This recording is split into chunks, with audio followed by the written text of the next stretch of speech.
পাঠ্য বই ছাত্রছাত্রীদের হাতে পৌঁছায় নাই, কবে পৌঁছাবে এটা আমগের উপদেষ্টা জানে না। শোনেন কি কয়। কোনো বছরেই মার্চের আগ পর্যন্ত সব বই দেওয়া হয়নি, কবে নাগাদ সবাই সব বই পাবে এটা আমি জানি না। আপনি ওনারা জিগান আপনি ডায়াপার পাল্টাইছেন কিনা, দেখবেন এটাও উনি জানেন না। আবার আমার দেশে একটা প্রতিবেদন দেখলাম, সেখানে দাবি করা হয়েছে যুবলীগ নেতার ষড়যন্ত্রে পাঠ্য বই পাওয়া বিলম্বিত হইতেছে। নির্ধারিত সময়ের মধ্যে শিক্ষার্থীদের হাতে যেন এনসিটিবি বই তুলে দিতে না পারে সে লক্ষ্যে কলকাঠি নাড়তে শুরু থেকে সক্রিয় হয়ে ওঠে একটি চক্র, যারা অযথা সময় ক্ষেপণ করে লক্ষ্য হাসিল করতে চায়। তাদের মূল লক্ষ্য ছিল অন্তর্বর্তী সরকারকে বিব্রত করা। বিভিন্ন গোয়েন্দা সংস্থা ও এনসিটিবির কর্মকর্তাদের সঙ্গে কথা বলে এর সত্যতা মিলেছে।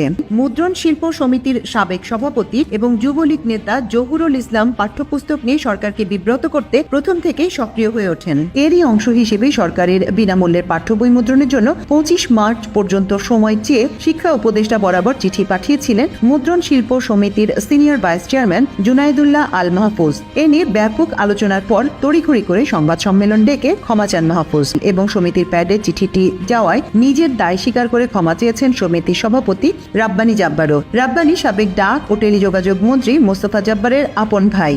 আওয়ামী লীগের মন্ত্রী স্টিভ জব্বারের ভাইরে দেওয়া হয়েছে বই ছাপানোর দায়িত্ব, রাব্বানী জব্বার। তো এই হবে না। যাই হোক, আজকে আমি এই শিক্ষাক্ষেত্রে বিশেষ করে প্রাথমিক আর মাধ্যমিক শিক্ষার ক্ষেত্রে সিলেবাস, পাঠ্য বই, পরীক্ষা পদ্ধতি এই সমস্ত নিয়ে শিক্ষা ব্যবস্থার সংস্কার নিয়ে কথা বলবো। শিক্ষা সংস্কার নিয়ে কথা বলার আগে দুটো জিনিস নিয়ে একটু কথা বলে নিই, এটার সাথে সম্পৃক্ত। ছাত্ররা বই পায় নাই। এই যে মাসুদ কামাল কইতেছে হাসিনার আমলে কখনোই বই পাইতে দেরি হয় নাই। শোনেন কি কইতেছে, তার মুখেই শোনেন। এত বছর ধরে মানুষ স্বৈরাচার মৈরাচার সব বলছি, গালাগালি সব করছি, একটা কিন্তু পোলাপন বই পাইছে না, উনি দিতে পারবেন না। সে কি ঠিক বলিছে? দেখেন, এটা 2023-এর খবর, বই ঠিক সময় মতো পাইছে। আবার দেখেন, এটা 2022-এর খবর, তার আগের বছর ঠিক সময় মতো বই পাইছে। 2023-এর আর একটা খবর দেখায় যে দেখেন ঠিক সময় মতো বই পাইছে।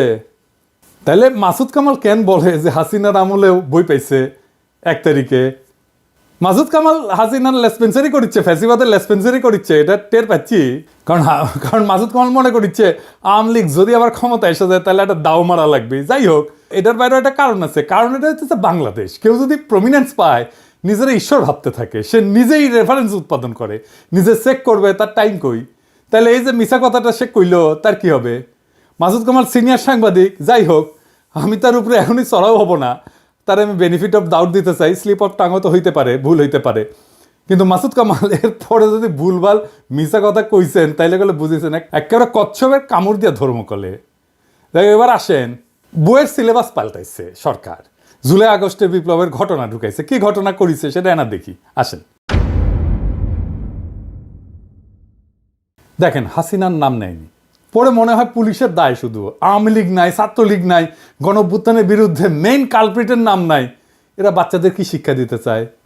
যদি বইয়ে হাসিনার নামই লেখা না হয়, আওয়ামী লীগের নামই লেখা না হয়, ফ্যাসিবাদের নামই লেখা না হয়, তাহলে গণঅভ্যুত্থানটা হইল কার বিরুদ্ধে? জনগণ তো হাসিনার বিরুদ্ধে দাঁড়াইছে। পুলিশ তো প্রতিরোধ করতে গিয়ে নিপীড়ন করছে হাসিনার অর্ডার নিয়ে। এই নৃশংস প্রতিরোধের দায় কেবল পুলিশকে দিচ্ছে কেন? হাসিনার নাম কেন নিচ্ছে না? বাচ্চাদের জানা উচিত না হাসিনা জোর করে ক্ষমতায় থাকা এবং তার অপশাসনের বিরুদ্ধে আমরা ফাইট করছি। আমাদেরকে এখনো কারা হাসিনার রাজ্যে রাখতে চাচ্ছে, যে রাজ্যে হাসিনাকে কালপ্রিট বলা যাবে না? তো কে লিখেছে? রাখাল রাহা। ওর আসল নাম সাজ্জাদুল হক। এই এত ইসলামোফোব যে নিজের মুসলমান নামটা পাল্টা এটা হিন্দু নাম নিছে, প্রগতিশীল হয়েছে। যে বইটা দেখালাম এটা 5ম শ্রেণীর বাংলা বই। এখানে যে খুনি ফ্যাসিস্ট হাসিনার নাম লেখা হয়নি তা না। 9ম 10ম শ্রেণীর বাংলা বইয়ে জুলাই আন্দোলনের ইতিহাস কেন্দ্রিক একটা গদ্য যুক্ত করা হয়েছে, এটাতেও খুনি হাসিনার নাম লেখা হয়নি, আওয়ামী লীগের নাম নেওয়া হয়নি, ছাত্রলীগের নাম নেওয়া হয়নি। নাম না নিয়ে এরা ইতিহাস লিখেছে। কি লিখেছে দেখেন, মূলোৎপাটন করবে শাসন ক্ষমতা আঁকড়ে থাকা ফ্যাসিবাদী এক শাসককে, নিপীড়ক সরকারও প্রস্তুত, তার আছে দলীয় বাহিনী। দেখেন, হাসিনার নাম নেয়নি, দলীয় বাহিনী ইউজ করছে হত্যাযজ্ঞ চালাইতে। কিন্তু এই দলীয় বাহিনী আওয়ামী লীগ ছাত্রলীগের নাম লিখতে এদের জাত যায়, লজ্জা লাগে। এরা ইতিহাস লিখতেছে, কিন্তু আমরা কার বিরুদ্ধে যুদ্ধ করছি তার নাম লিখতেছে না। কারা শহীদদের খুন করছে, গুলি করছে, পঙ্গু বানাইছে, অন্ধ বানাইছে, তাদের পরিচয় বলতেছে না। এটা কেমন ইতিহাস? আবার দেখেন লিখছে, কিন্তু প্রতিরোধ করেছিল সরকারি দলের দুর্বৃত্ত বাহিনী, তাদের পাশে ছিল রাষ্ট্রীয় বাহিনীগুলোর ক্ষুদ্র একটা বিপদগামী অংশ। মানে বুঝিছেন, সরকারি দলের দুর্বৃত্ত বাহিনী বলতে পারতেছে, যেন এই বাহিনীর নাম নাই। আপনারা দেখেন রাষ্ট্র বাহিনীর একটা ক্ষুদ্র অংশ নাকি বিপদগামী ছিল। হ্যাঁ, হাই সেলুকাস, যেখানে আস্ত একটা পুলিশ বাহিনী, আস্ত র্যাব, ডিজিএফআই, এনএসআই, ডিবি জনগণের বিরুদ্ধে দাঁড়াইছে, সেখানে ক্ষুদ্র একটা বিপদগামী অংশ নাকি দাঁড়াইছে। কি কারে ইতিহাসের বিকৃতি বলেন? এই ইতিহাস ঘটার 4-5 মাস না যাইতেই এই ইতিহাস বিকৃতি, তাও গণ অভ্যুত্থানের সরকার ক্ষমতায় থাকা অবস্থায়। পরে কি হবে তাইলে ভাবেন। এই বই রাখালরা ঢুকে দেবেন, হারামজাদা বুদ্ধিজীবী চাইছে। এবার বুঝেছেন তো কেন আমি বামগু সুশীলগের আর বামদের গেলাই। সিলেবাস নিয়ে হাসিনার আমলে কত কাণ্ড হইতো আপনাদের মনে আছে না? আমি একটার পর একটা এপিসোড করেছি, যে দেখেন কতগুলো এপিসোড করেছি অসঙ্গতিগুলো দেখা দেওয়ার জন্য। সিলেবাস নিয়ে সিরিয়াস কাজ হাতে গোনা বাংলাদেশে কয়েকজন করছে, তার মধ্যে আমি একজন। একবার ঘুণাক্ষরও আমারে কইল না, ভাই আপনার মতামতগুলো কি বলেন, বইগুলো দেখে একটু মতামতগুলো দেন, বলে না। আমি যে খুব জ্ঞানী লোক তা না, কিন্তু আমাকে দেখতে দিলে তো ক্ষতি নাই, তাই না? আমার রিকমেন্ডেশন নিয়েন না, দরকার হইলে একটা মতামত তো ফ্রি পাইতেন, তাই না? রাগালরা যে কাজটা করিচ্ছে, টাকা নিচ্ছে, গাড়িতে ঘুরিচ্ছে, গাড়ি পাইছে একটা ফ্রি, অফিস পাইছে, স্টাফ পাইছে, আমরা তো টাকাও দিতে হতো না। তো সাজেশন নেন না কেন?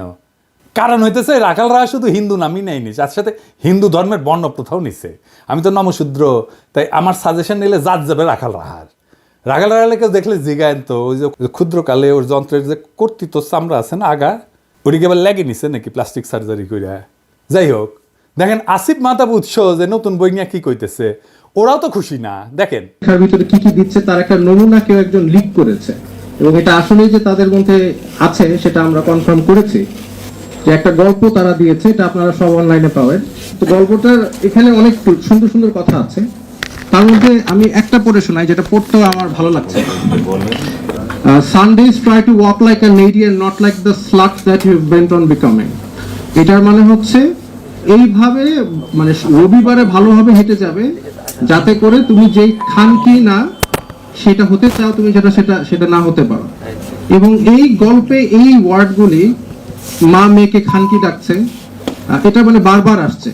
আমি জানি না এই গল্পটা আমাদের সাহিত্য বা ইংলিশের ক্লাস 9-এর বইয়ে থাকা কতটা প্রয়োজন।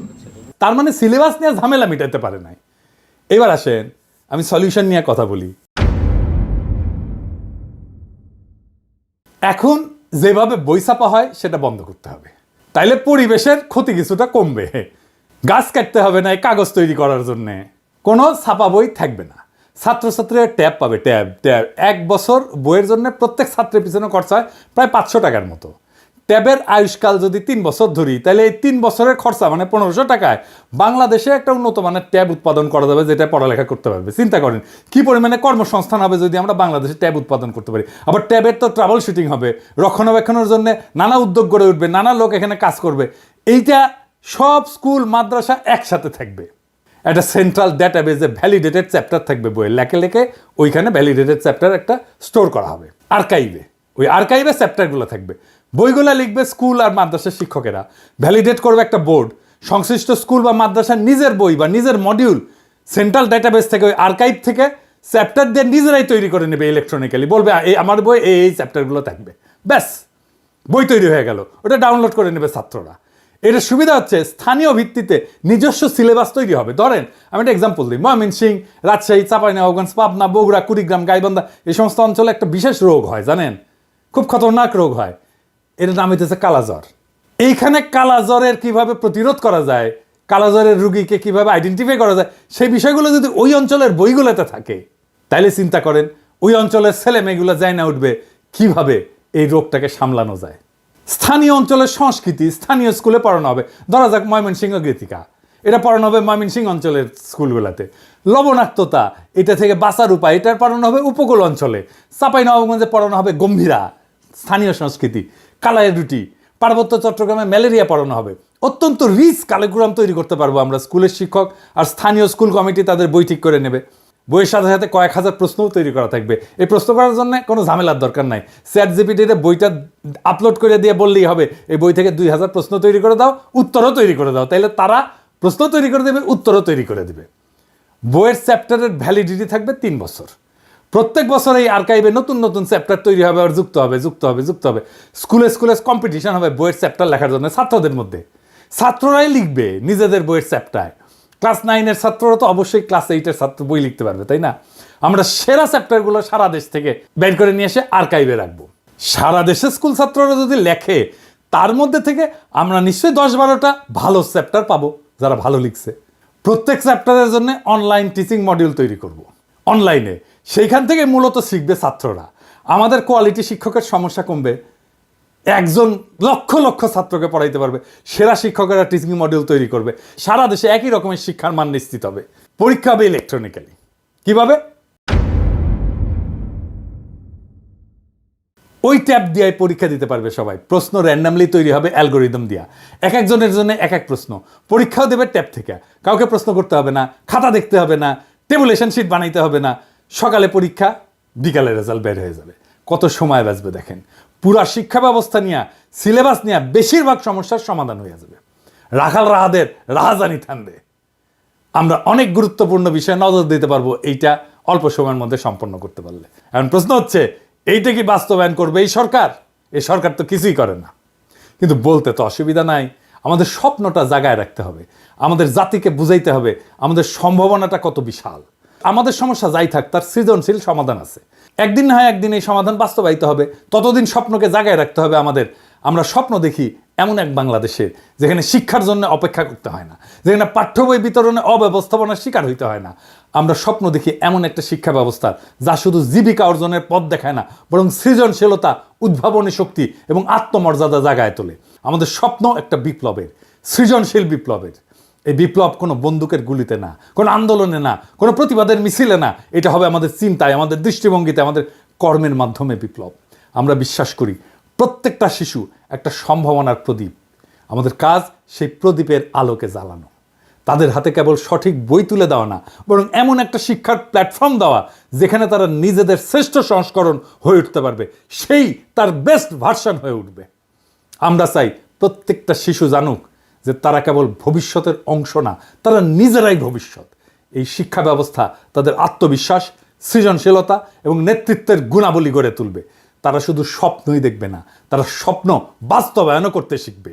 এই বিপ্লব আমাদেরকে শুরু করতে হবে। আমাদের চিন্তা, কথা এবং কাজের মাধ্যমে আমরা সেই আগুন চারিদিকে ছড়ায় দেব। আমরা প্রমাণ করব শিক্ষা শুধু এক প্রজন্মকে না, পুরা জাতিকে বদলায় দিতে পারে। আসেন আমরা এই স্বপ্নের অংশ হই। আসেন আমরা সৃজনশীল বিপ্লবের সৈনিক হই। ইনকিলাব জিন্দাবাদ।